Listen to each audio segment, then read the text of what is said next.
In the heart of Valinor, under the light of the two trees, something magical was born. Fëanor, greatest of the elven craftsmen, created the Silmarils. These were 3 gems of incredible beauty.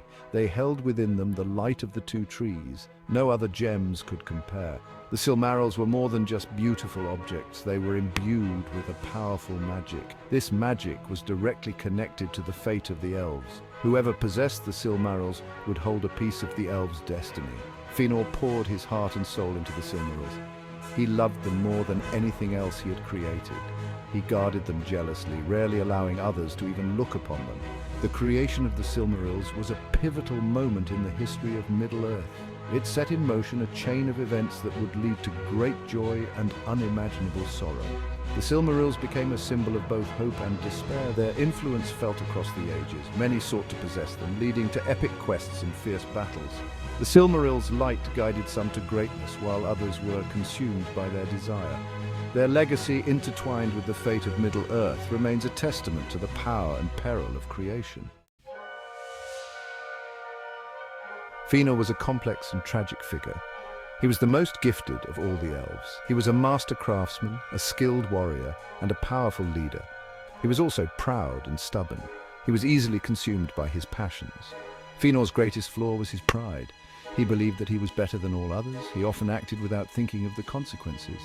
His creations were unmatched in their beauty and power, but they also contained the seeds of his own destruction.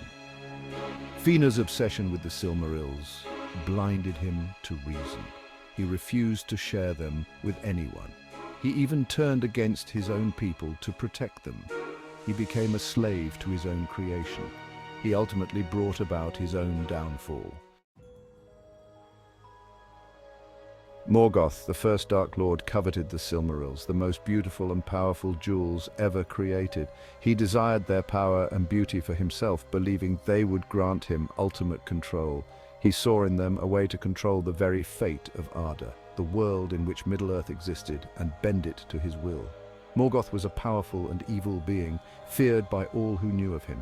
He was the source of all darkness and corruption in the world, spreading his malevolence wherever he went. He had once been one of the Valar, the powers of Arda, who were tasked with shaping the world, but he had rebelled against his kin and sought to dominate all of creation, turning to darkness and evil. His envy for the Silmarils knew no bounds, and he was consumed by his desire to possess them. He would stop at nothing to possess them, driven by an insatiable hunger for their power. Morgoth's lust for the Silmarils led him to betray the elves who had created the jewels. He stole the gems from Fëanor, the greatest of the elven smiths, in a treacherous act of betrayal. He fled to Middle-earth, where he hoped to use their power to establish his dominion over all lands and beings. This act of theft plunged Middle-earth into an age of darkness and war, a time of great suffering and strife for all its inhabitants. Section 4. The Oath of Fëanor, a Vow of Doom. The theft of the Silmarils shattered Fëanor, breaking his spirit and igniting a fire within him. He was consumed by rage and grief, emotions that twisted his once noble heart. In his anguish, he swore a terrible oath to recover the gems, no matter the cost. He vowed to pursue Morgoth and his servants to the ends of the earth. Driven by an unquenchable thirst for vengeance, he would stop at nothing to reclaim what was his. Fëanor's oath was binding, a chain that held him fast. It had terrible consequences. It forced his people, the Noldor, to follow him into exile from Valinor, leaving behind their home and loved ones. They left the Undying Lands and pursued Morgoth to Middle-earth, a journey fraught with peril and uncertainty. The oath became a curse upon Fëanor and his sons, a dark shadow that loomed over them. It drove them to commit terrible deeds in their quest to fulfill it, actions that stained their souls. The Oath of Fëanor had a profound impact on the fate of the elves, altering their destiny forever. It led to countless deaths and unimaginable suffering, a legacy of pain and sorrow. It was a testament to the destructive power of obsession and revenge, a cautionary tale for all who hear it. Section 5. The Ruin of Beleriand. The pursuit of Morgoth and the Silmarils led to a series of epic conflicts known as the Wars of Beleriand. These wars ravaged the lands of Middle-earth. They pitted elf against elf and man against orc.